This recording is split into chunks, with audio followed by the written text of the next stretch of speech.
মৰমৰ শিক্ষাৰ্থীসকল, তোমালোক আটাইকে মোৰ ইউটিউব চেনেল ইজি লাৰ্ণিং কৰ্ণাৰলৈ স্বাগতম জনাইছোঁ। ইতিমধ্যে আমি ফাউণ্ডেশ্যন বেটছ এটা আৰম্ভ কৰিছোঁ ক্লাছ 10ৰ মেথমেটিক্সৰ। গতিকে যিসকল ছাত্ৰ ছাত্ৰীয়ে এতিয়ালৈকেও মোৰ চেনেলটি ছাবস্ক্ৰাইব কৰা নাই তেওঁলোকে ছাবস্ক্ৰাইব কৰি ল'বা। তোমালোকক এই চেনেলটিৰ জৰিয়তে আমাৰ ক্লাছ 10ৰ গণিতৰ গোটেইখিনি কণ্টেণ্ট একমূৰৰ পৰা ভিডিঅ' আকাৰে প্ৰস্তুত কৰি মই তোমালোকৰ আগত দি আছোঁ। তো তোমালোকে এই ভিডিঅ'বোৰ চাবা। আৰু যিসকল ছাত্ৰ ছাত্ৰীসকলে পইচাৰ কাৰণে টিউশ্যন ল'ব পৰা নাই, তো তেওঁলোকক বিশেষকৈ কৈছোঁ, তোমালোকে চিন্তা কৰিবলগীয়া একো নাই। মই চাইফুল আহমেদ তোমালোকৰ লগত সদায় আছোঁ। তোমালোকৰ কাৰণে এই ভিডিঅ'বোৰ প্ৰস্তুত কৰিছোঁ। আশা কৰিছোঁ ভিডিঅ'বোৰ চাবা আৰু তোমালোকৰ বন্ধু বান্ধৱীসকলৰ লগত শ্বেয়াৰ কৰিবা। যি নহওক, আজিৰ যিটো ভিডিঅ', এই ভিডিঅ'ত আমি আলোচনা কৰিম ৰিভিজন চেপ্টাৰৰ পাৰ্ট 2ৰ ঘন আৰু ঘনমূল। ইয়াৰ আগতে আমি বৰ্গ আৰু বৰ্গমূল আলোচনা কৰিছিলোঁ। তো আজি আমি এই ভিডিঅ'টোৰ জৰিয়তে কি শিকিম? ঘন আৰু ঘনমূলৰ বিষয়ে শিকিম। তো দেৰি নকৰি বোলা আমি আগবাঢ়ো ভিডিঅ'টোলৈ। চোৱা, ঘন আৰু ঘনমূল, কিউব এণ্ড কিউব ৰুট। এতিয়া ঘন আৰু ঘনমূল বুলিলেনো আমি কি বুজি পাওঁ? আমি আগতে গম পাই আহিছোঁ, বৰ্গৰ বিষয়ে গম পাই আহিছোঁ যে কি গম পাই আহিছোঁ যে কোনো এটা সংখ্যাক সেই সংখ্যাৰেই পূৰণ কৰিলে যি সংখ্যা পোৱা যায় সেই সংখ্যাটো হৈছে নিৰ্দিষ্ট সংখ্যাটোৰ বৰ্গ সংখ্যা, হয়নে? ঠিক একেদৰে ঘনটো কি চোৱা, যে কোনো এটা সংখ্যাক সেই সংখ্যাৰে 3বাৰ পূৰণ কৰি পোৱা সংখ্যাটোক সেই সংখ্যাটোৰ ঘন সংখ্যা বুলি কোৱা হয়। আমি আগতে কি কৰিছিলোঁ? স্কুৱেৰত 2বাৰ পূৰণ কৰিছিলোঁ, হয়নে? 2 × 2 অৰ্থাৎ 2 স্কুৱেৰ। আমি এনেকৈ কৰিছিলোঁ। এইটো আছিল আমাৰ বৰ্গৰ ক্ষেত্ৰত। এতিয়া ঘনৰ ক্ষেত্ৰত কি বুলি কোৱা হৈছে? কোনো এটা সংখ্যাক 3বাৰ পূৰণ কৰি পোৱা সংখ্যাটোক সেই সংখ্যাটোৰ ঘন সংখ্যা বুলি কোৱা হয়। অৰ্থাৎ যদি এ এটা যিকোনো সংখ্যা, এ যদি কোনো এটা সংখ্যা হয়, সেই সংখ্যাটো কেইবাৰ পূৰণ কৰিব লাগিব? 3বাৰ পূৰণ কৰিব লাগিব। যেনে এ × এ × এ 3বাৰ পূৰণ কৰাৰ পিছত কি পোৱা যায়? এটা ঘন সংখ্যা পোৱা যায়। কাৰ ঘন সংখ্যা পোৱা যায়? মূল সংখ্যাটো কি আছিল? এ আছিল। গতিকে এৰ ঘন সংখ্যা পোৱা যায়। আৰু ইয়াক কি? এ কিউবক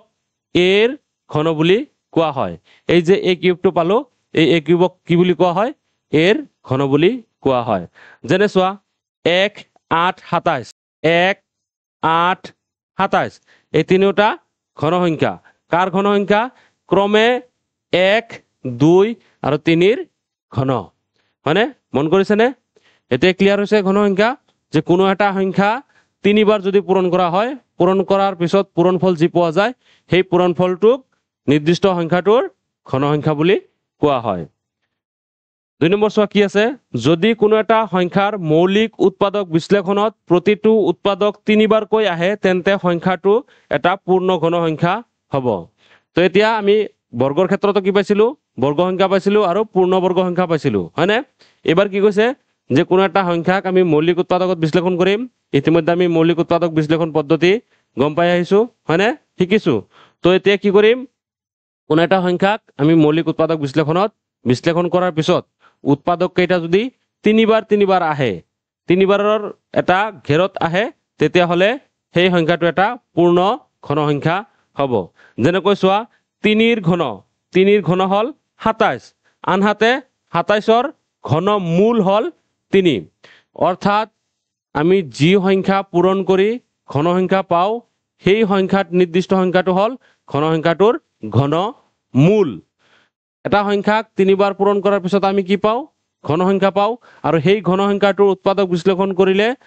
যি সংখ্যাৰ পৰা সৃষ্টি হৈছে সেইটো হ'ল ঘনৰ মূল। সেইদৰে 5ৰ ঘন হ'ল 125 আৰু ইয়াৰ বিপৰীতে 125 হ'ল 5ৰ ঘনমূল। নিশ্চয় বুজি পাইছা এতিয়া?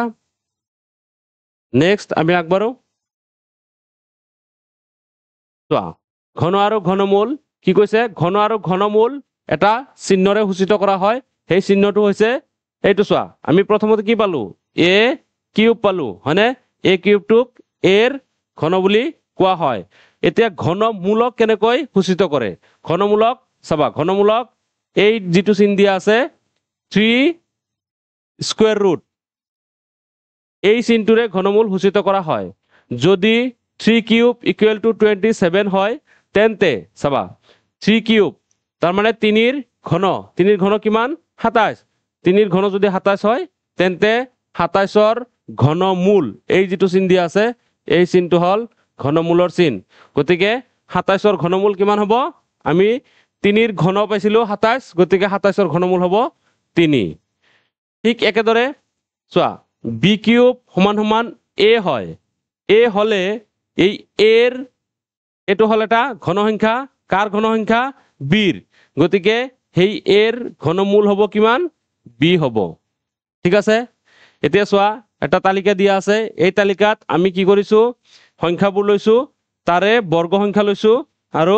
ঘন সংখ্যা লৈছো এতিয়া চাবা 1 ৰ বৰ্গ হল 1 আৰু তাৰ ঘন সংখ্যাও 1 অৰ্থাৎ 1 ৰ বৰ্গ কৰিলেও যি পোৱা যায় 1 ৰ ঘন কৰিলেও সেই পোৱা যায় 1 ৰ লগত যদি 1টা 1 পূৰণ কৰা তেতিয়াহলে একেই পাম কিন্তু 2 ৰ ক্ষেত্ৰত চোৱা 2 ৰ সংখ্যাটোৰ বৰ্গ হল 4 আৰু ঘন হল 8 কিয় 2টো আমি 2 বাৰ পূৰণ কৰিলে 4 পাও আৰু 2টো 3 বাৰ পূৰণ কৰিলে 8 পাও ঠিক একেদৰে 3 ৰ ক্ষেত্ৰত চোৱা 3 ৰ বৰ্গ হল 9 আৰু ঘন হল 27 এনেকৈ আমি কিমানলৈ লিখিছো একদম 10টা লিখিছো এতিয়া চোৱা আমি 1 ৰ পৰা 1000 সংখ্যাৰ ভিতৰত কেইটা ঘন সংখ্যা পাও মাত্ৰ 10টা ঘন সংখ্যা পাও ঠিক আছে এতিয়া আমি আগতে কি কৰিছিলো বৰ্গ সংখ্যা 1 ৰ পৰা 30 লৈ মুখস্থ কৰিছো নিশ্চয় ঠিক আছে এতিয়া আমি কি কৰিম ঘন সংখ্যাৰ ক্ষেত্ৰত অলপ আগবাঢ়ি যাব লাগিব এটো চোৱা ঘন সংখ্যাৰ ক্ষেত্ৰত এইকেইটা আমি মুখস্থ কৰিব লাগিব যদি আমি এই সংখ্যাকেইটা মুখস্থ কৰিব পাৰো তেতিয়াহলে আমাৰ ঘন আৰু ঘনমূল উলিওৱাত বহুত সহজ হ'ব তো যিমান দূৰ পাৰো আমি এইকেইটা মুখস্থ কৰিবলৈ চেষ্টা কৰিম এই ঘন উলিওৱাৰ তেনেকুৱা কোনো শৰ্ট ট্ৰিক নাই উৎপাদক বিশ্লেষণৰ সহায়ত আমি ঘনমূল উলিয়াব পাৰো নাইবা 3 বাৰ পূৰণ কৰি আমি ঘন সংখ্যা উলিয়াব পাৰো ঘনমূল উলিওৱাৰ শৰ্ট ট্ৰিক আছে যদিও তোমালোকৰ কনসেপ্টটো যদি নাথাকে তেতিয়াহলে আমি শৰ্ট ট্ৰিক ব্যৱহাৰ কৰিব নোৱাৰো মুঠ কথাৰ ওপৰত আমাৰ কনসেপ্টটো ভাল থাকিব লাগিব তেতিয়াহে আমি তাত শৰ্ট ট্ৰিক ইউজ কৰিব পাৰিম যদি আমাৰ কনসেপ্ট ভাল থাকে তেতিয়াহে আমি শৰ্ট ট্ৰিকবোৰ ইউজ কৰিব পাৰিম এই তোমালোকে দেখা পাইছা চাৰ্ট 1ত চোৱা 1 ৰ পৰা 15 লৈ আৰু 16 ৰ পৰা 30 লৈ আছে ইয়াতে চোৱা এটা ধুনীয়া এটা সংখ্যা আছে হেতু হল 16 ৰ ঘন 16 ৰ ঘনটো কিমান 4096 এই সংখ্যাটো এটা বৰ্গ সংখ্যা হয় এই সংখ্যাটো এটা পূৰ্ণ বৰ্গ সংখ্যা আৰু এটা পূৰ্ণ ঘন সংখ্যা 21 ৰ ঘনটো 9261 25 ৰ ঘনটো 15625 এই দুটা ৰঙা কৰি দিছো কাৰণ এই তোমালোকে 20 লৈকে মুখস্থ কৰিলেও হ'ব কিন্তু পৰীক্ষাত 21 আৰু 25 ৰ ঘনটো বেছিকৈ দিয়া থাকে কাৰণে ৰঙা কৰি দিছো ঠিক আছে তো আমি কি কৰিম সদ্যহতে 10 লৈ চোৱা 10 লৈ আমি কি কৰিম মুখস্থ কৰিম একদম সহজ একো নাই চোৱা 1 ৰ ঘন 1 2 ৰ ঘন 8 3 ৰ 27 4 ৰ 64 5 ৰ 125 6 ৰ 216 7 ৰ 343 8 ৰ 512 9 ৰ 729 আৰু 10 ৰ 1000 ঠিক আছে নেক্সট চোৱা এতিয়া আমি কি কৰিম এই যে ঘন আৰু ঘনমূল শিকিলো ইয়াৰ পৰা আমি অনুশীলনীৰ কিছুমান অংক কৰিম ঠিক আছে ইয়াতে চোৱা তলৰ কোনবোৰ সংখ্যা পূৰ্ণ ঘন নহয় এতিয়া আমি কি কৰিব লাগিব পূৰ্ণ ঘন নহয় আমি কি কৰিম এই সংখ্যাবোৰ আমি চাম যে কোনটো আমি পূৰ্ণ ঘন পাও আৰু কোনটো পূৰ্ণ ঘন নাপাও তো প্ৰথমতে 1 নম্বৰটো লোৱা 1 নম্বৰটো কি আছে 3 7 5 7 তো ঘন উলিওৱাৰ তেনেকুৱা শৰ্ট ট্ৰিক নাই গতিকে আমি কি কৰিম মৌলিক উৎপাদক বিশ্লেষণ কৰিবলৈ চেষ্টা কৰিম এতিয়া চোৱা মৌলিক উৎপাদক বিশ্লেষণ কৰিলে আমাৰ কি হ'ব এইটো চোৱা এইটো সংখ্যাটোক আমি কিহেৰে হৰণ কৰিব পাৰো তো প্ৰথম মৌলিক সংখ্যাটো হল আমাৰ 2 কিন্তু এককৰ ঘৰত ইয়াত 7 আছে গতিকে আমি 2 ৰে হৰণ কৰিব নোৱাৰো এতিয়া চোৱা 3 ৰে যদি হৰণ কৰো 3 ৰে হৰণ কৰিলে একবাৰ দুইবাৰ পাঁচবাৰ ইয়াতে নাযায় হয়নে তাৰ পিছত চোৱা যদি আমি 5 ৰে দিও তেতিয়াও কি হ'ব 5 7 গুণ 35 যদি আমি 5 ৰে দিও 5 ৰে যদি দিও 5 ৰে যদি দিও তেতিয়াহলে কি হ'ব 5 7 গুণ 35 2 5 5 বাৰ যাব 25 হল কিন্তু 7ত নাযায় এইটো 5 ৰেও নাযায় 3 ৰেও নাযায় কিয় নাযায় মন কৰিবা এই যি 3 7 5 7 3 7 5 7 যেটো সংখ্যা এই সংখ্যাটো এটা মৌলিক সংখ্যা আৰু মৌলিক সংখ্যাৰ উৎপাদক কি থাকে 1 থাকে আৰু সেই সংখ্যাটো নিজেই গতিকে এই সংখ্যাটো আমি কি কৰিব নোৱাৰো উৎপাদক বিশ্লেষণত ভাঙিব নোৱাৰো গতিকে এই সংখ্যাটো কি নহয় পূৰ্ণঘন সংখ্যা নহয় ঠিক আছে এই সংখ্যাটো কি নহয় পূৰ্ণঘন সংখ্যা নহয় ঠিক একেদৰে 2 নম্বৰটো চোৱা কি আছে 3 3 7 5 3 3 7 5 এবাৰ চোৱা এটো আমাৰ এককৰ ঘৰত কি আছে 5 আছে হয়নে গতিকে আমি কি কৰিম 5 ৰে ভাগ কৰিম 5 33 ৰ মাজত কিমান বাৰ 6 বাৰ 3 বাকি থাকিল 37 হল 37 ৰ মাজত কিমান বাৰ যাব 5 7 বাৰ 5 7 গুণ 35 37 2 বাকি থাকিল 25 25 ৰ মাজত 5 বাৰ ঠিক আছে আকৌ 5 ওলাইছে গতিকে আকৌ 5 ৰে দিম গতিকে 5 একবাৰ 17 5 3 গুণ 15 16 17 25 5 হয়নে আকৌ 5 ওলাইছে গতিকে 5 কিমান বাৰ যাব 5 2 গুণ 10 13 3 35 5 7 হয়নে তাৰ পিছত এতিয়া চাবা 27 ওলাইছে 27ত আমি 3 ৰে দিম 3 9 বাৰ আৰু 3 3 বাৰ এইবাৰ চোৱা কি আহিছে আমি কি লিখিব পাৰো যে 3 3 7 5 এই সংখ্যাটোক আমি উৎপাদকত ভাঙি লিখিলে কি লিখিব পাৰো যে 5 পূৰণ 5 পূৰণ 5 পূৰণ 3 পূৰণ 3 পূৰণ 3 এনেকৈ আমি লিখিব পাৰো হয়নে এতিয়া আমি কি কৰিম ইয়াৰ ঘন মূল চাম গতিকে ঘনমূল বুলি কোৱাৰ লগে লগে ইয়াৰ আমি কি কৰিম ঘনমূল চাম হয়নে নহয় চাবা ইয়াতে আমি কি কৰিব পাৰো ইয়াতে এনেকৈ লিখিব পাৰো নে 5 3 বাৰ আছে আৰু 3 3 বাৰ আছে হয়নে আছে নে আছে নিশ্চয় আছে এতিয়া কি কৰিব পাৰো যদি আমি বৰ্গৰ ক্ষেত্ৰত কি কৰিছিলো বৰ্গমূলৰ ক্ষেত্ৰত সাপোজ 2 স্কয়াৰ 3 স্কয়াৰ হয়নে এনেকৈ থাকিলে আমি কি কৰিছিলো স্কয়াৰ ৰুট আৰু স্কয়াৰ কেনসেল কৰি দিছিলো কিমান থাকিছিল 23 হয়নে আমি কি লিখিছিলো 2 * 3 লিখিছিলো হয়নে ঠিক একেদৰে ইয়াৰ ঘনমূল উলিয়াবলৈ হলে কি কৰিব লাগিব এই চিন আৰু এই কিউব কেইটা কাটা যাব তো আমাৰ ইয়াত কি থাকিব 5 * 3 অৰ্থাৎ 15 গতিকে আমি কি পালো এই সংখ্যাটো 3375 ৰ ঘনমূল পালো কিমান পালো 15 পালো গতিকে 3375 টো এটা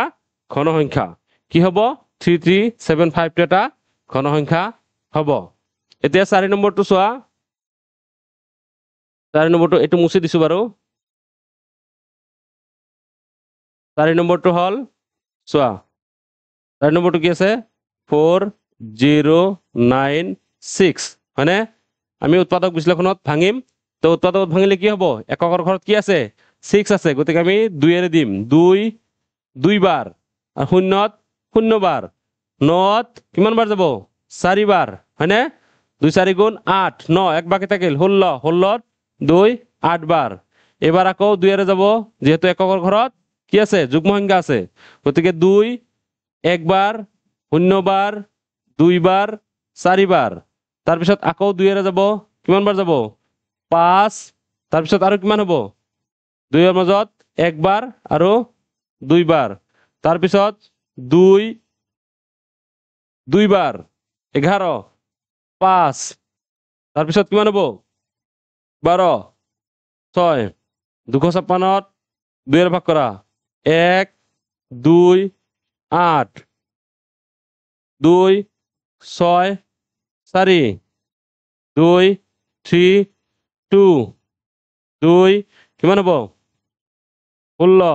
তাৰপিছত 2 8 হৈছে আৰু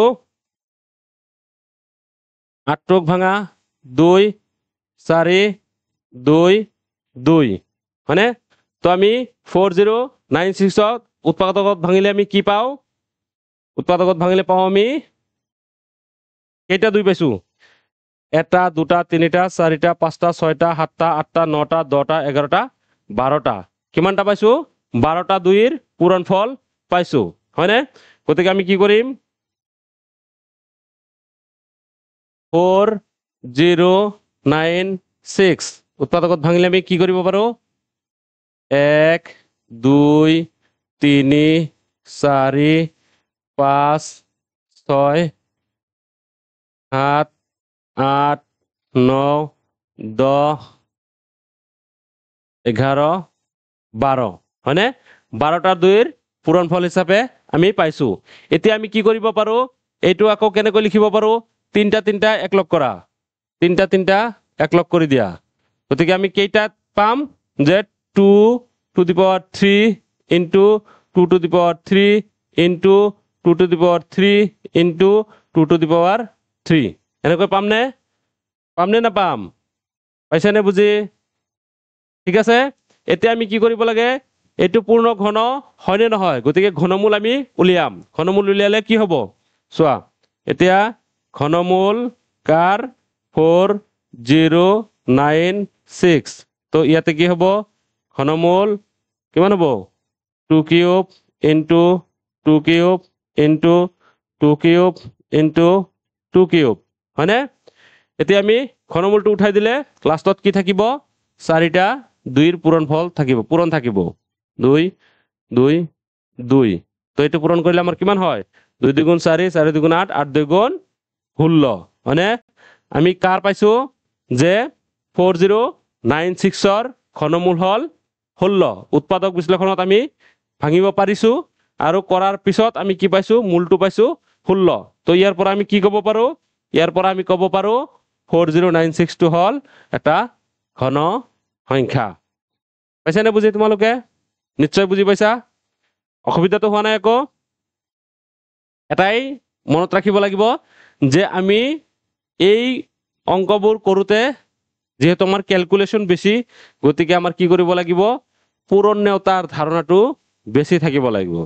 যদি তোমালোকৰ পূৰণৰ নেওতা 20ৰ ঘৰলৈকে মুখস্থ আছে তেতিয়াহলে এনেকুৱা ক্যালকুলেশন কৰোতে বেছি সময় নালাগে ঠিক আছে তো আমি নেক্সট কোৱেশ্চন চাম এতিয়া চাবা 2 নম্বৰ কি দি আছে তলৰ সংখ্যাকেইটাৰ ঘনফল নিৰ্ণয় কৰা ইয়াতে ঘন ফল উলিয়াব দিছে ঘন মূল কিন্তু উলিয়াব দিয়া নাই এটো কিন্তু তোমালোকে ভালদৰে লক্ষ্য কৰিবা ঘন ফল ঘন মূল কিন্তু নহয় মূল হলে আমি কি কৰিম উৎপাদক বিশ্লেষণত ভাঙিম কোনটো মূলৰ পৰা আহিছে হেতু নিৰ্ণয় কৰিম আৰু ঘন ফল বুলি কোৱাৰ লগে লগে এই সংখ্যাটো আমি কি কৰিব লাগিব 3 বাৰ পূৰণ কৰিব লাগিব হয়নে তো 19ৰ ঘনফল কিমান হ'ব 19ৰ ঘনফল মানে আমি কি কৰিম এটো ঘনফল অৰ্থাৎ ইয়াক আমি কি কৰিব লাগিব কিউব কৰিব লাগিব তো কিউব কৰিলে আমি হেই কিমান বাৰ কৰিব লাগিব 19 টো আমি 3 বাৰ পূৰণ কৰিব লাগিব 19 পূৰণ 19 হয়নে এনেকুৱাকৈ আমি কৰিব লাগিব এটোৰ ঘনফল কি আছিল 19ৰ ঘনফল কি আছিল সেইকাৰণে যে আগতে কলো যে তোমালোকৰ তালিকাত কি আছে এই যে তালিকা আছিল এই তালিকাত মুখস্থ কৰিব লাগিব ইয়াতে 19ৰ ঘনফল চোৱা 19ৰ ঘনফল কি আছে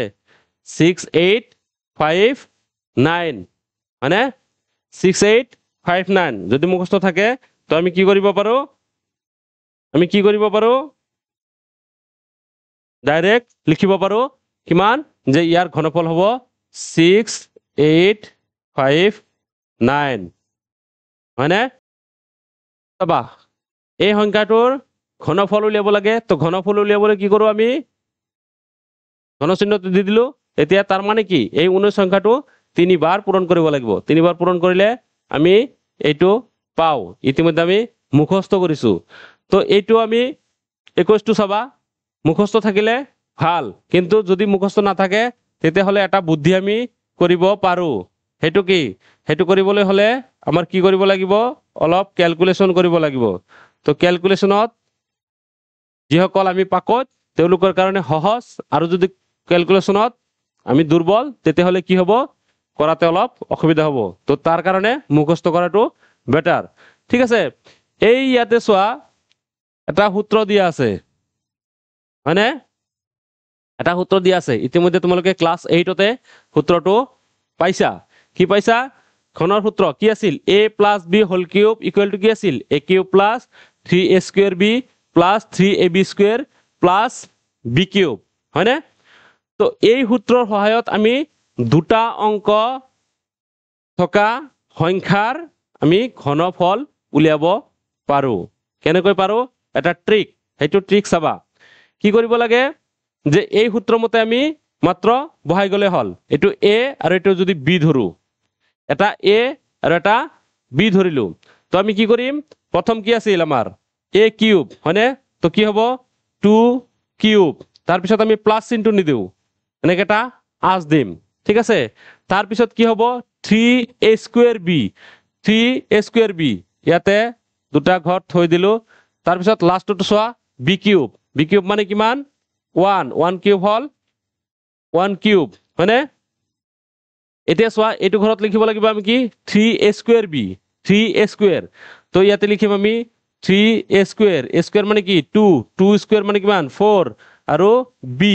1 হয়নে আৰু এইটো ঘৰত লিখিম আমি কি 3ab স্কয়াৰ 3 তাৰ পিছত a আৰু b স্কয়ার মানে কি 1 স্কয়ার 1 হয়নে তো ইয়াতে কি পালো ইয়াতে পালো 3 4 গুণ 12 তাৰ পিছত ইয়াতে পালো 3 2 গুণ 6 হয়নে এইবাৰ চাবা যে ইয়াৰ পৰা আমি কি কৰিব লাগিব যদি দুটা অংকযুক্ত সংখ্যা থাকে তো তেতিয়াহলে কি কৰিবা তোমালোকে মাত্ৰ এটা এটা ডিজিট লবা আৰু বাকি যেটো থাকি যাব হেতু নেক্সট লৈ ক্যাৰি ফৰওয়াৰ্ড কৰিবা তো ইয়াতে কি আছে আমি ইয়াতে কিমান পালো 1 পালো গতিকে ইয়াত ক্যারি ফরওয়ার্ড কৰিব লগা নাই লাষ্টত আমি 1 লিখিম হয়নে 1 লিখিলো তাৰ পিছত কি কৰিম ইয়াতে কিমান পাইছো 6 গতিকে আমি 6 টোৱে লিখিম তাৰ পিছত কিমান পাইছো ইয়াতে পাইছো 12 আমি 2 টো লিখিম 2 লিখিম তাৰ পিছত এই 1 টো কি কৰিম ইফালে আনিম ক্যাৰি ফৰওয়াৰ্ড কৰিম তো কৰিলে কি হ'ব ইয়াতে হ'ব 8 আৰু 1 9 তো আমাৰ উত্তৰটো হ'ব 9261 পাইছে নে বুজি 9261 তালিকাটো চোৱা শুদ্ধ হৈছে নে নাই চোৱা কি আছে 21ৰ ঘন কি আছে 9261 শুদ্ধ হৈছে তো এবাৰ আমি কি কৰিম নেক্সট টু কৰিম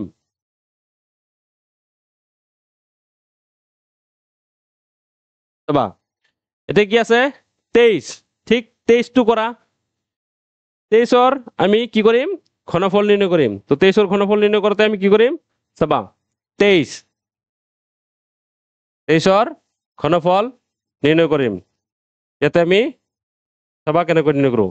তো আমাৰ সূত্ৰ মতে আমি কি কৰিব লাগে যদি আমি সূত্ৰ সহায়ত কৰো এটো এটা শৰ্ট ট্ৰিক এই ট্ৰিকটো মনত ৰাখিব লাগিব তো সূত্ৰ সহায়ত আমি কি কৰো যদি দুটা অংক থাকে তেতিয়াহলে আমাৰ সূত্ৰটো কি আছিল a + b whole square a cube plus 3a square b plus 3ab square plus b cube হয়নে তো আমি এই সূত্ৰ মতে কৰিম তো প্ৰথমটো কি আছিল a কিউব তো এর ঠাইত কি আছে 2 কিউব তো 2 কিউব মানে কিমান 8 হয়নে তাৰ পিছত কি হ'ব লাষ্টটো আগতে দিয়া b কিউব মানে কিমান 3 ৰ কিউব তো 3 3 গুণ 9 3 9 গুণ 27 হয়নে 27 এতিয়া ইয়াতে কি আছিল 3a স্কয়ার b তো 3a স্কয়ার b মানে কিমান 3a স্কয়ার মানে 2 ৰ স্কয়াৰ হয়নে আৰু কি আছিল বি বি মানে কিমান 3 ইয়াতে কি আছিল 3ab স্কয়াৰ 3a আৰু b স্কয়াৰ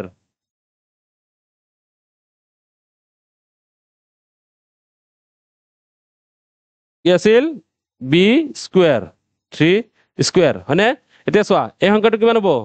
3 এটো হল 4 3 4 গুণে 12 আৰু 3 12 গুণ কিমান 36 ইয়াতে 3 গুণ 6 আৰু এটো হল 9 6 9 গুণ 54 হয়নে এতে চোৱা দুটা দুটা পাইছো নে দুটা পাইছো নে ইয়াত দুটা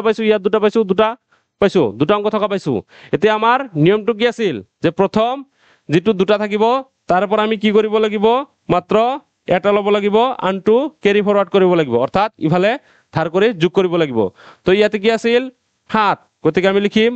7 তাৰ পিছত কি কৰিম এই দুইটো আমি ইয়াৰ লগত যোগ কৰিম গতিকে কিমান হল 56 হয়নে 56 কি হ'ব 6 হ'ব আৰু 5 টো কি হ'ব ইফালে আহি যোগ হ'ব 36 5 41 41ৰ 1 হাতত থাকিল 4 4 টো ইয়াৰ লগত যোগ হ'ব তো কিমান হ'ব 12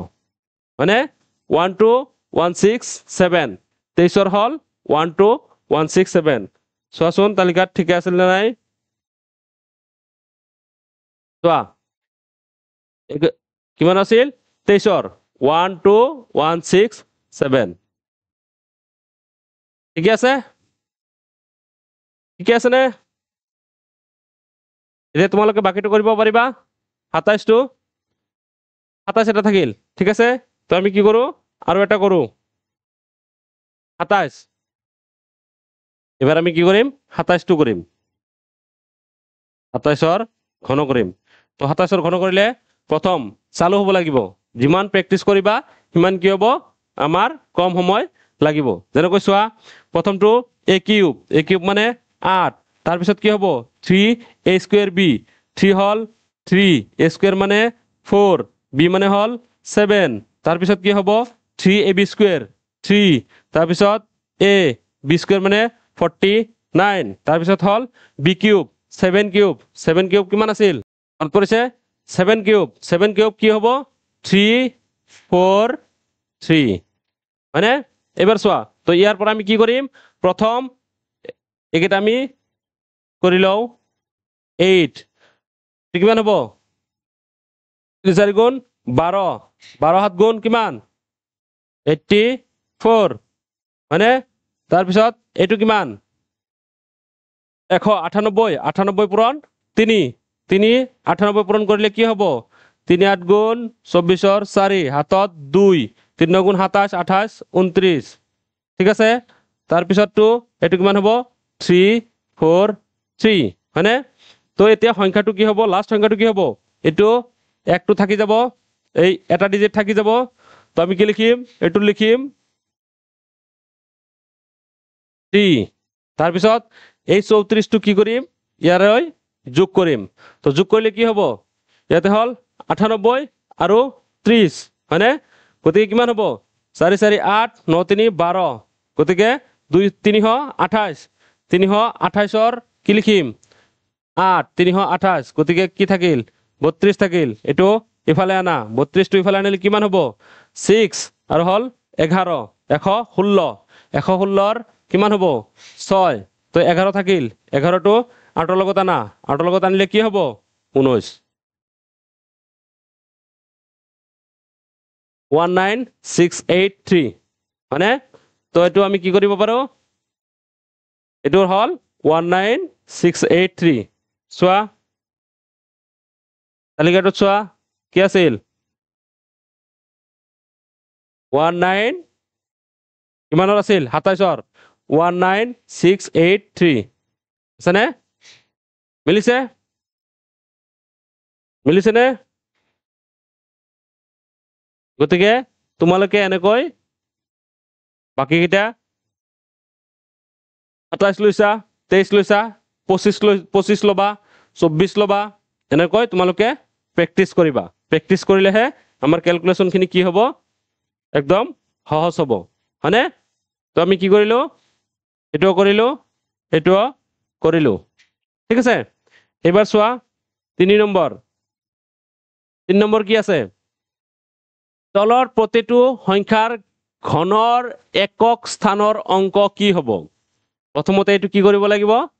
ঘন কৰিব লাগিব আৰু তাৰ পিছত তাৰ একক স্থানৰ অংকটো কি হ'ব হয়নে তো আমি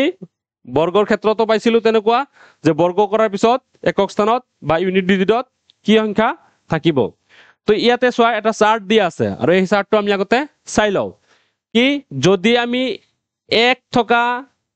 সংখ্যাটো ঘন কৰো তেতিয়াহ'লে 1 পাম আৰু 2 ঘন কৰিলে 8 পাম একক স্থানত 3 ঘন কৰিলে একক স্থানত 7 পাম 4 ঘন কৰিলে 4 পাম 5 ঘন কৰিলে 5 পাম 6 ঘন কৰিলে 6 পাম 7 ঘন কৰিলে 7 পাম 8 ঘন কৰিলে 2 পাম 9 ঘন কৰিলে 9 আৰু 0 থকা 10 ঘন কৰিলে ইউনিট ডিজিট 0 পাম ইয়াতে চোৱা মই কালাৰ কৰি দিছো ইউনিট ডিজিট কেইটা কালাৰ কৰি দিছো ইয়াৰ এটা কি আছে মাহাত্ম্য আছে সেইটো হল চোৱা আমি ইয়াৰ পৰা কি ক'ব পাৰো যে 2 যদি আমি ঘন কৰো তেতিয়াহ'লে কি পাও একক স্থানত আমি কি পাও 8 পাও ঠিক একেদৰে 8 যদি ঘন কৰো তাতে আমি কি পাও 2 পাও হয়নে ইয়াৰ পৰা আমি কি পালো যে যদি 2 ঘন কৰা হয় তেতিয়াহ'লে আমি কি পাও তেতিয়াহ'লে আমি পাও 8 হয়নে আৰু যদি 8 ঘন কৰো তেতিয়াহ'লে কি পাও আকৌ 2 পাও হয়নে আৰু যদি 3 ঘন কৰো তেতিয়াহ'লে আমি কি পাও 7 পাও আৰু 7 ঘন কৰিলে আমি কি পাও 3 পাও হয়নে এই দুটা ক্ৰস থাকে আৰু বাকিটো চোৱা কি আছে 1 একে থাকে যদি 4 ঘন কৰা একক স্থানত 4 থাকিব 5 ক্ষেত্ৰত 5 থাকে 6 ক্ষেত্ৰতো 6 থাকে 7 গল 8 গল 9 ক্ষেত্ৰত 9 থাকে এইকেইটা একে থাকে কোনো পৰিবৰ্তন নহয় ঠিক আছে আৰু 10 ক্ষেত্ৰতো বা 0 ক্ষেত্ৰতো 0 থাকে এইকেইটাৰ কোনো পৰিবৰ্তন নহয় মাত্ৰ 2 3 2 8 হয় 8 2 হয় 3 7 হয় 7 3 হয় এটো আমি মনত ৰাখিম ঠিক আছে এবাৰ চোৱা তলৰ প্ৰতিটো সংখ্যাৰ ঘনৰ একক স্থান অংকটো কি হ'ব ইয়াতে চোৱা কি আছে 4 আছে গতিকে একক স্থানত কি থাকিব 4 থাকিলে আমাৰ কোনো পরিবর্তন নহয় গতিকে একক স্থানত কি থাকিব 4 থাকিব ইয়াতে কি আছে 8 আছে তো 8 থাকিলে আমি কি পাইছো যদি একক স্থানত 8 থাকে তেতিয়া আমি কি পাইছো 8 থাকিলে ঘন কৰিলে আমাৰ একক স্থানত কি হ'ব 2 থাকিব 2 থাকিব আৰু যদি 3 থাকে তেতিয়াহ'লে কি হ'ব আমি পাইছো 3 থাকিলে কি হয় একক স্থানত 7 আহে আৰু যদি 7 থাকে তেতিয়া একক স্থানত কি আহে 3 আহে পাইছা বুজি তো এইটো চাৰ্ট তোমালোকে মনত ৰাখিব লাগিব মনত ৰাখিলে আমাৰ একক স্থানত কোন এটা সংখ্যা ঘন কৰাৰ পিছত একক স্থানত কি থাকিব এটো আমি ক'ব পাৰিম নিশ্চয় বুজি পাইছা ডাউট থাকিলে তোমালোকে কমেন্ট বক্সত জনাবা মই তোমালোকৰ ডাউটবোৰ ক্লিয়াৰ কৰিবলৈ চেষ্টা কৰিম নেক্সট চোৱা তলৰ সংখ্যাবোৰ পূৰ্ণগণ হ'বলৈ আটাইতকৈ সৰু কি সংখ্যাৰে পূৰণ কৰিব লাগিব তো ইতিমধ্যে আমি কি কৰিছিলো বৰ্গৰ ক্ষেত্ৰত কৰি আহিছো যে কি সংখ্যাৰে পূৰণ কৰিলে সংখ্যাটো পূৰ্ণবৰ্গ হ'ব ঠিক একে নিয়ম আমি তাতে উৎপাদক বিশ্লেষণৰ সহায়ত কৰিছিলো ইয়াতো আমি কি কৰিম সেই একেটা নিয়মে ব্যৱহাৰ কৰিম উৎপাদক বিশ্লেষণ কৰিম আৰু আমি চাই যাম কি কি উৎপাদক ওলায় তো ইয়াতে কি আছে সংখ্যাটো চোৱা 1 নম্বৰটো চোৱা 1 নম্বৰটো কি আছে 5 3 2 4 তো এটো আমি উৎপাদক বিশ্লেষণ কৰিম কেনেকৈ মৌলিক উৎপাদকত ভাঙিম গতিকে মৌলিক প্ৰথম মৌলিকটো কি আছে 2 যেহেতু ইয়াতে ইউনিট ডিজিটত 4 আছে গতিকে আমি 2 এৰে কি কৰিম ভাগ কৰিম তো প্ৰথমতে 2 5 ৰ মাজত কিমান বাৰ 2 বাৰ তাৰ পিছত কি থাকিব 1 থাকিল 13 হল 13 2 6 বাৰ 12 হল 1 থাকিল 1 টো 12 হল 2 6 বাৰ 2 2 বাৰ ঠিক আছে এইবাৰ 2 1 3 3 আৰু হল 1 হয়নে এবাৰ চোৱা 1 আছে গতিকে এবাৰ 2 এৰে না যায় তো নেক্সট কি আহিব লাগিব 2 এৰ পিছৰ মৌলিক সংখ্যাটো হল 3 3 এৰ দি চোৱা 3 4 গুণ 12 একে 13 3 4 গুণ 12 না যায় তাৰ পিছত 5 দি চোৱা 5 এৰে না যায় 5 2 গুণ 10 3 থাকিল 13 33 5 6 গুণ 30 31 নহব তাৰ পিছত 7 এৰে চোৱা হাতেৰে দিলে 7 2 গুণ 14 নাযায় 7 1 গুণ 7 6 63 7 9 গুণ 63 নাযায় একটো বাকি থাকে গতিকে 7ৰ পিছত 11 11 দি চোৱা 11 দিলে 11 কিমান বাৰ যাব একবাৰ যাব 11 দি চোৱা 11 দিলে একবাৰ গল একবাৰ যোৱাৰ পিছত কিমান বাকি থাকিল 2 23 23ৰ মাজত দুইবাৰ 11 2 গুণ 22 কিমান বাকি থাকিল 1 1 আৰু 1 11 11 আগোৱা একবাৰ তো এবাৰ আকৌ কি 21 টো আমি কার জানো 11 11 তো আমি কি পালো সংখ্যাটো কি পালো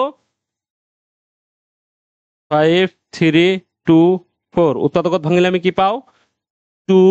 into 2 into 11 into 11 into 11 হয়নে ইয়াতে চোৱা যে এই সংখ্যাটো যদি পূৰ্ণঘন হ'ব যায় তেতিয়াহলে কি কৰিব লাগিব আমি যে পাইছিলো পূৰ্ণঘন হ'বলৈ কি হ'ব লাগিব যে যি উৎপাদকত ভাঙিম সেই উৎপাদকটা তিনিটা গ্ৰুপত থাকিব লাগিব ইয়াতে 11 কিমান আছে তিনিবাৰ আছে কিন্তু 2 টো কিবাৰ আছে দুইবাৰ আছে গতিকে যদি ইয়াৰ লগত আৰু 2 এটা পূৰণ কৰি দিও তেতিয়াহলে কি হ'ব ইয়াতে কি হ'ব তেতিয়া হ'ব আমাৰ 2 কিউব আৰু 11 কিউব হ'ব হয়নে তেতিয়া আমি কি কৰিব পাৰিম যে এই সংখ্যাটোৰ লগত যদি 2 পূৰণ কৰা হয় সংখ্যাটো পূৰ্ণঘন হ'ব তো ইয়াৰ লগত কি পূৰণ কৰিব লাগিব ইয়াৰ লগত 2 পূৰণ কৰিব লাগিব পূৰণ কৰিলেহে সংখ্যাটো পূৰ্ণঘন হ'ব বুজি পাইছানে ঠিক আছে আৰু ক্লিয়াৰ হ'বৰ কাৰণে আমি দ্বিতীয়টো কৰো দ্বিতীয়টো চোৱা কি আছে 3087 এটা চোৱা 7 আছে গতিকে 2 ৰে না যায় তাৰ পিছত 3 ৰে চোৱা 3 গলে চোৱা 3 ৰে যদি আমি দিও তেতিয়াহলে একবাৰ 0 বাৰ 3 2 গুণ 6 2 8 27 3 9 গুণ 27 মানে তাৰ পিছত চোৱা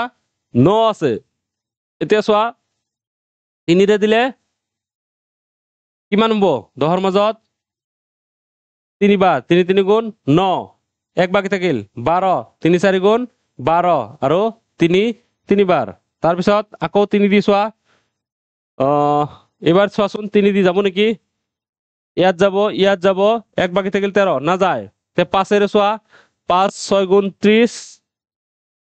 43 না যায় তাৰ পিছত 7 এৰে চোৱা 7 4 7 গুণ 28 6 63 7 এৰে যোৱা 7 কিমান হ'ব 34ৰ মাজত কিমান বাৰ 35ৰ মাজত 5 বাৰ 34ৰ মাজত 4 বাৰ 4 7 গুণ 28 কিমান বাকি থাকিল 6 6 63 7 9 গুণ 63 ইয়াতে আৰু কি হ'ব 7 7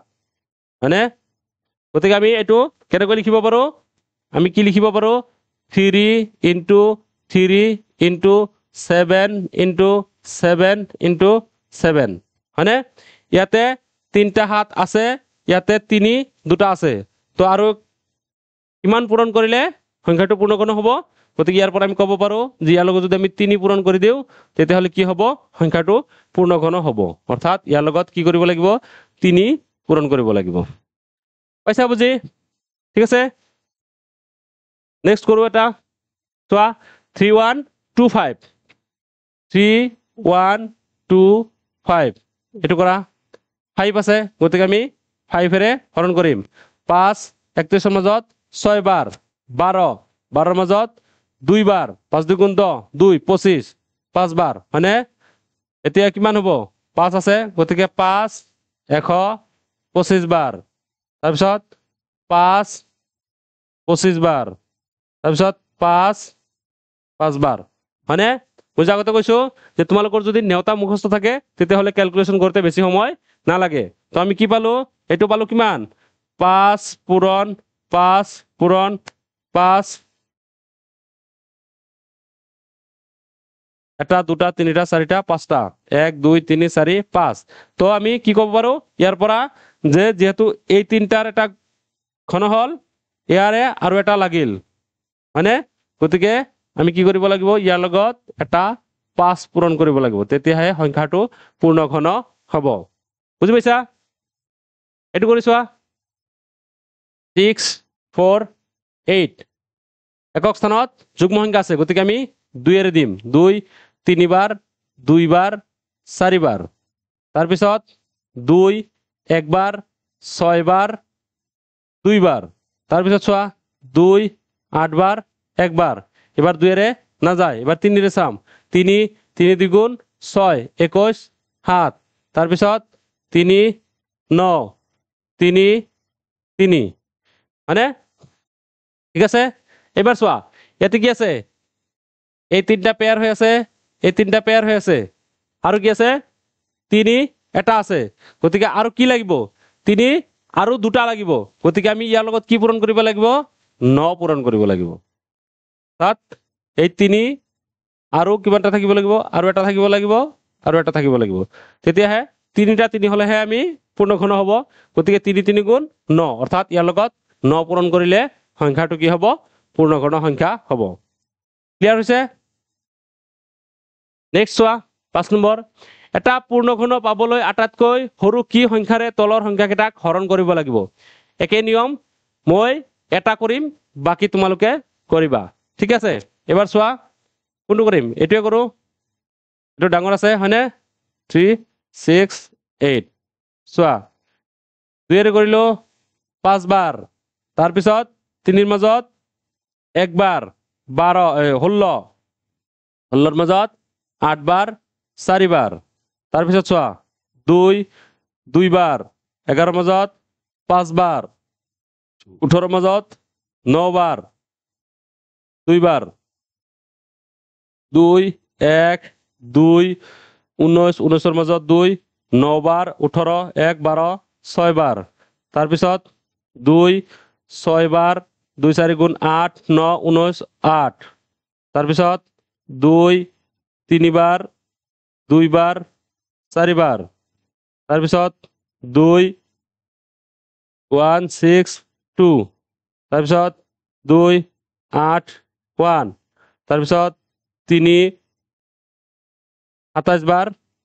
তাৰ পিছত 27 টুক 3 9 বাৰ 3 3 বাৰ তো এইটো আমি কি পালো পূৰণ কৰি কি পালো চোৱাচোন এই তিনটা পালো এই তিনটা পালো তাৰ পিছত 3 এই তিনটা পালো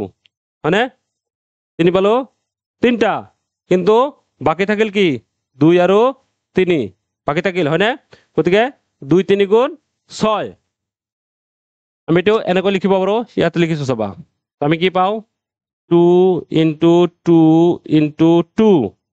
তাৰ পিছত আৰু তিনটা 2 1 2 3 তাৰ পিছত আৰু এটা তাৰ পিছত 3 কেইটা এটা দুটা তিনিটা চাৰিটা ঠিক আছে তো আমি কি 10368 উৎপাদকত ভাঙিলে আমি কি পাও এনেকুৱাকৈ পাও এতিয়া আমি কি কৰিম তিনটা তিনটা চাম মানে কত কত তিনটা তিনটা আছে তিনটা তিনটা আছে গতে বাকি তিনটা তিনটা হোৱাৰ পিছত আমাৰ কোনটো বেছি ৰৈ গৈছে বেছি কোনটো ৰৈ গৈছে বেছি ৰৈ গৈছে এটা হল 2 আৰু এটা হল 3 গতিকে এটো আমি যদি বাদ দেও তেতিয়াহলে কি হ'ব 2 পূৰণ 3 অৰ্থাৎ 6 এই 6 সংখ্যাটোৰ যদি আমি এই সংখ্যাটোক হৰণ কৰো তেতিয়া আমি কি পাম এই সংখ্যাটো এটা পূৰ্ণঘন সংখ্যা পাম পাইছা বুজি নেক্সট এটো কৰিবা 2187 2187 চাবা 2187 2187 কৰা উৎপাদকত ভাঙা তো ভাঙিলে কি হ'ব ইয়াতে 7 আছে গতিকে আমি প্ৰথমতে 3 ৰে ট্ৰাই কৰিম 3 3 7 গুণ 21 তাৰ পিছত 8 ৰ মাজত 3 2 বাৰ 3 2 গুণ 6 27 27 ৰ মাজত 9 বাৰ 7 29 7 29 কাৰ ঘন মনত আছে 9 ৰ ঘন হয়নে এতিয়া চাবা 3 3 2 বাৰ 3 2 গুণ 6 12 4 বাৰ আৰু হল 3 বাৰ তাৰ পিছত চোৱা 3 কিমান বাৰ যাব 8 বাৰ আৰু হল 1 বাৰ তাৰ পিছত 3 27 বাৰ 3 9 বাৰ 3 3 বাৰ গতিকে আমি কি পালো 2 187 এইটো আমি কি পালো 3 into 3 into 3 1 2 3 4 5 6 7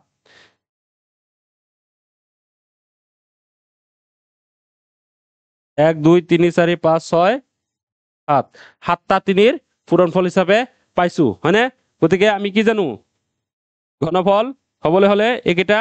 পূৰণ কৰি আমি এইটো পাও পূৰ্ণঘন হবলৈ কি হ'ব লাগিব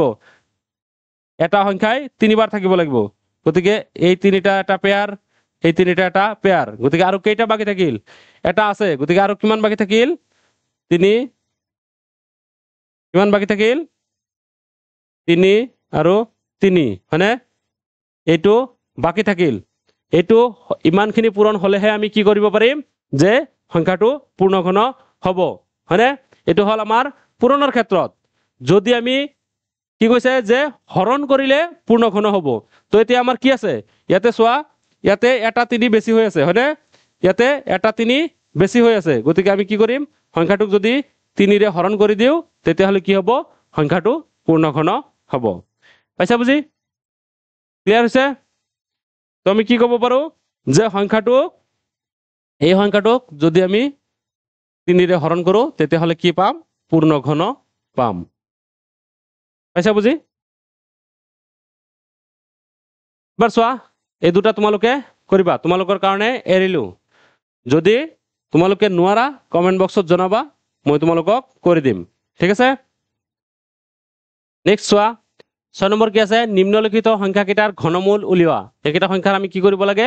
ঘনমূল উলিয়াব লাগে তো ঘনমূল উলিওৱাৰ পদ্ধতিটো হল উৎপাদক বিশ্লেষণ পদ্ধতি আৰু এটা হল শৰ্ট ট্ৰিক ঠিক আছে তো আমি প্ৰথমতে উৎপাদক বিশ্লেষণত কৰি চাম তাৰ পিছত আমি শৰ্ট ট্ৰিক ইউজ কৰিম তো প্ৰথমটো লৈছো কি আছে 1 3 3 1 এতিয়া চোৱা যেহেতু 1 আছে গতিকে 2 ৰে না যায় তাৰ পিছত 3 ৰে চোৱা 3 হলে 3 4 গুণ 12 13 3 4 গুণ 12 না যায় 5 রে না যায় 7 রে 7 1 6 63 না যায় তাৰ পিছত 11 ৰে যাব চাবা 11 এ হৰণ কৰিলে কিমান হ'ব একবাৰ দুই বাকি থাকিল 23 ৰ মাজত দুইবাৰ 22 এক বাকি থাকিল 11 মাজত 11 বাৰ আৰু এটো হল 11 দি দিলে 11 বাৰ অৰ্থাৎ আমি কি ক'ব পাৰো এইটো আমি কিমানৰ ঘন বুলি ক'ব পাৰো 11ৰ ঘন বুলি ক'ব পাৰো অৰ্থাৎ ইয়াৰ ঘনমূল কিমান হ'ব ঘনমূল হ'ব 11 ঠিক আছে পাইছা বুজি পাইছা এইটো কৰা 2 নম্বৰটো কৰা 1728 2 ৰে দিয়া 2 ৰে দি কিমান বাৰ যাব 2 8 গুণ 16 এক বাকি থাকিল 17 2 6 বাৰ 2 4 বাৰ 2 4 3 আৰু 2 বাৰ তাৰ পিছত 2 2 বাৰ 1 বাৰ 6 বাৰ 2 1 বাৰ এটো সৰু আছে না যায় গতিকে এটা শূন্য দিব লাগিব গতিকে 16 হল 16ৰ মাজত 8 বাৰ তাৰ পিছত 2 5 বাৰ 4 বাৰ 2 কিমান হ'ব 2 2 বাৰ আৰু কিমান 14 7 এতিয়া 2 ৰে না যায় 3 9 3 3 হৈছে এতিয়া চোৱা আমি এটো কি কৰিব পাৰো এই তিনটা আৰু এই তিনটা অৰ্থাৎ আমি কি পালো 2 cube into 2 cube into 3 cube হয়নে এই সংখ্যাটো উৎপাদকত ভাঙিলে আমি এনেকুৱা পাম তো উৎপাদকত ভাঙাৰ পিছত এতে মূল কি হ'ব ঘনমূল কি হ'ব একেটা কাটা যাব তো থাকিব কিমান 2 ইনটু 2 ইনটু 3 অৰ্থাৎ 2 2 গুণ 4 4 3 গুণ 12 এই 12টো হল 1728 ৰ ঘনমূল বুজি পাইছা ঠিক আছে এতিয়া চাবা ইয়াৰে আমি এটা শৰ্ট ট্ৰিক ইউজ কৰিম এই ইয়াত সব বাকচত কিবা এটা বস্তু দিয়া আছে তো ইয়াৰ আমি শৰ্ট ট্ৰিক কেনেকৈ চাম যদি সংখ্যাটো 4টা অংক বিশিষ্ট হয় তেতিয়া হলে কি কৰিম আমি প্ৰথমতে প্ৰথম তিনিটা বাদ দি ল'ম প্ৰথম তিনিটা বাদ দি তাৰপিছত কৰিম ইয়াতে চোৱা এইটোৰ ক্ষেত্ৰত শৰ্ট ট্ৰিক ইউজ কৰিম তো কিমান আছে 2 2 1 9 7 তো হুফালৰ পৰা আমি কি কৰিম তিনটাৰ এনেকৈ ভাগ কৰিম ভাগ কৰাৰ পিছত চোৱা ইয়াতে একক স্থানত কি আছে একক স্থানত আছে 7 তো একক স্থানত 7 কোনটো সংখ্যাক ঘন কৰিলে একক স্থানত 7 আহে আমি আগতে পাই আছো কি 3 হয়নে গতিকে ইয়াৰ ক্ষেত্ৰত আমি লিখিম 3 ঠিক আছে এতিয়া চোৱা ইফালে কি ৰাখিল 2 তো 2টো এনেকুৱা এটা সংখ্যাৰ ঘন কৰিব লাগিব যাতে সেই সংখ্যাটো কি হয় 2তকৈ সৰু হয় যেনেকৈ আমি 2ৰ যদি ঘন লওঁ তেতিয়াহলে কিমান হ'ব 8 হ'ব যেটো 2তকৈ ডাঙৰ তো আমি কি ল'ব লাগিব 1ৰ ঘন ল'ব লাগিব 1ৰ ঘন 1 1 গুণ 1 ঘন সমান সমান 1 গতিকে ইয়াতে ল'ব লাগিব 1 এতিয়া এই দুটা লগ লগাই দিয়া কিমান হ'ব তো হল 13 অৰ্থাৎ এইটোৰ ঘনমূল হল 13 পাইছা বুজি নেক্সট এইটো চোৱা শৰ্ট ট্ৰিক চাবা ইয়াতে কি কৰিম ভাগ কৰাৰ পিছত এককৰ স্থানত কি আছে 4 আছে 4 কেতিয়া আহে 4 যেতিয়া 4 থাকে তেতিয়াই 4 আহে 4ৰ কোনো পৰিৱৰ্তন নহয় ঘন কৰিলেও একক স্থানত 4 আহে এতিয়া 2 2টো কি হ'ব একৰ ঘন গতিকে 1 দুটা মিলি কিমান হ'ব 14 অৰ্থাৎ এইটোৰ ঘনমূল হল 14 ক্লিয়াৰ হৈছে বুজি পাইছা নেক্সট উৎপাদক বিশ্লেষণ পদ্ধতিৰে ঘনমূল নিৰ্ণয় কৰা ইয়াত আমি শৰ্ট ট্ৰিক ইউজ কৰিব নোৱাৰো ইয়াত অকল আমি কি কৰিব লাগিব উৎপাদক বিশ্লেষণে কৰিব লাগিব তো কৰা কি আছে 3 3 7 5 গতিকে 5 দিয়া যেহেতু এককৰ ঘৰত 5 আছে তো 5 6 গুণ 30 33 কিমান হল 3 37 30ৰ মাজত কিমান বাৰ 5 7 গুণ 35 25 5 আকৌ 5 আছে তো 5 দি দিয়া 5 একবাৰ 1 17 5 3 গুণ 15 16 17 25 5 তাৰপিছত আকৌ 5 দিয়া কিমান হ'ব 5 2 গুণ 10 3 35 5 7 গুণ 35 এতিয়া 5 নাযায় আমি 3 ৰে 3 3 হয়নে এতিয়া চোৱা এটো কি আছে 5ৰ ঘন আৰু 3ৰ ঘন তো এটা আমি কি লিখিব পাৰো এটা আমি কি লিখিব পাৰো 5 কিউব ইনটু 3 কিউব হয়নে তো এইটোৰ ঘনমূল উলিয়াবলৈ হলে ঘনমূল কি হ'ব এইটোৰ ঘনমূল কি হ'ব 5 ইনটু 3 অৰ্থাৎ 15 15টো হল ইয়াৰ ঘনমূল ঠিক আছে এইটো কৰা 4913 ঠিক আছে কিমান হ'ব 4913 এক সেকেন্ডত কৰো 3 কি একক স্থানত 3 আছে তো আমাৰ কি আহিব কাৰ ঘন 7 তো কিমান আছে 4 গতিকে 2ৰ ঘন কৰিলে 8 হয় গতিকে 2 নহয় 1 হ'ব তো এইটো হল 17ৰ ঘন পাইছা বুজি এইটো হল আমাৰ শৰ্ট ট্ৰিক কিন্তু আমি শৰ্ট ট্ৰিক ইউজ কৰিব নোৱাৰো ইয়াত কি হৈছে মৌলিক উৎপাদক বিশ্লেষণ পদ্ধতিৰে ঘনমূল উলিয়াব দিছে তো আমি কি কৰিম 4 9 1 3 আমি এইটো পদ্ধতিৰে কৰিব লাগিব এইটো তোমালোকৰ কাৰণে এৰি দিলো তোমালোকে কৰিবা ঠিক আছে মই শৰ্ট ট্ৰিকটো উলিয়াই দিছো তোমালোকে এইটো কৰি চাবা নেক্সট এই দুটা তোমালোকে কৰিবা 8 নম্বৰ চোৱা উৎপাদক বিশ্লেষণ নকৰাকৈ ঘনমূল অনুমান কৰি লিখা অনুমান কৰিব দিছে হয়নে গতিকে ইয়াত আমাৰ উৎপাদক বিশ্লেষণ কৰিব দিয়া নাই তো আমি এইটো কি কৰিম আমাৰ শৰ্ট ট্ৰিক ইউজ কৰিম তো কি কৰিম ইয়াতে ভাগ কৰিম তিনটা এৰি ভাগ কৰিলে ইয়াত 7 আছে 7ৰ ক্ষেত্ৰত কি আহে 3 আহে হয়নে 7ক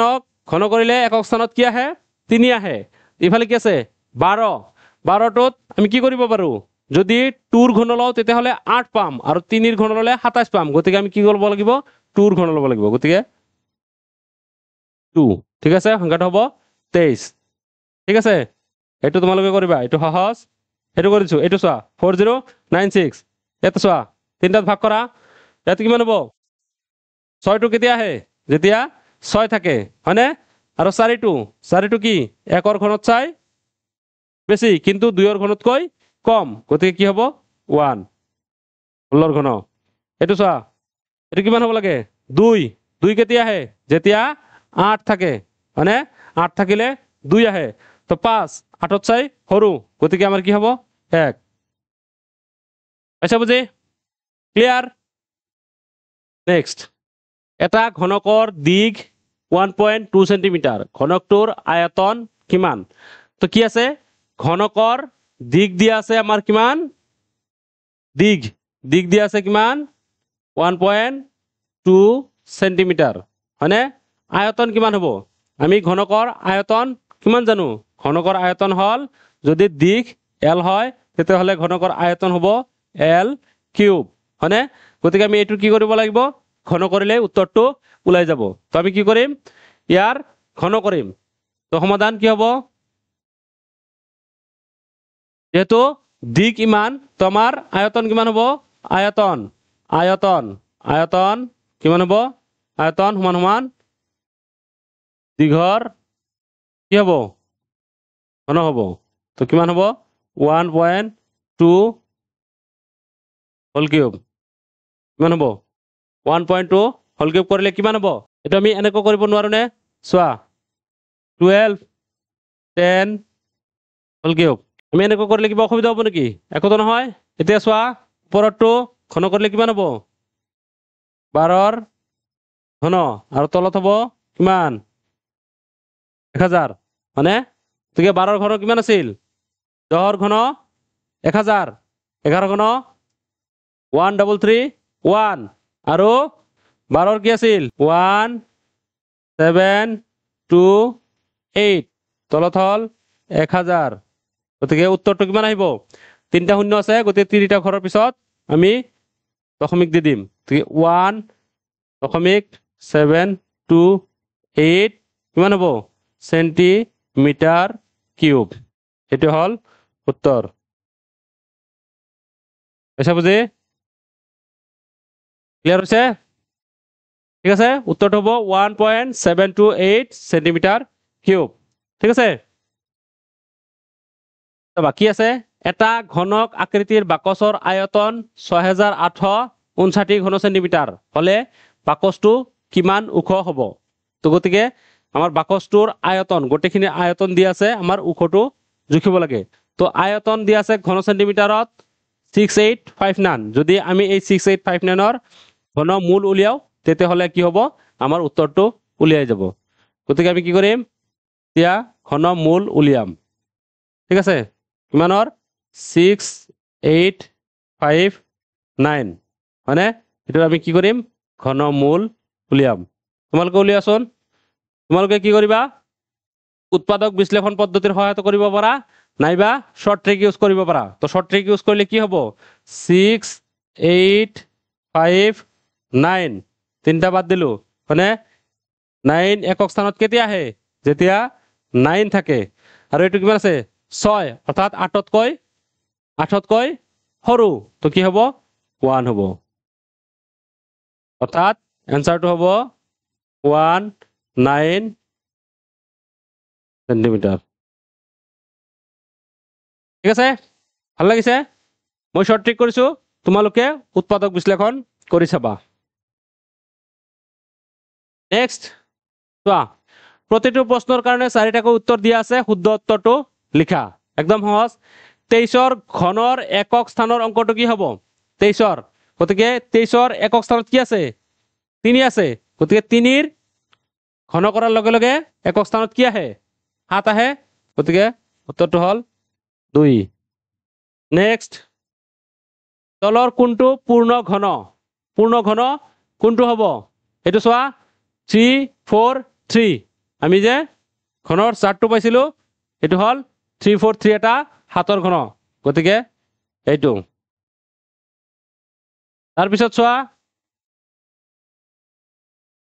এইটো কৰিব লাগিব কিমান আছে 1000ৰ ঘন মূল উলিয়াব লাগে মানে 1000ৰ ঘন মূল উলিয়াব লাগে আমি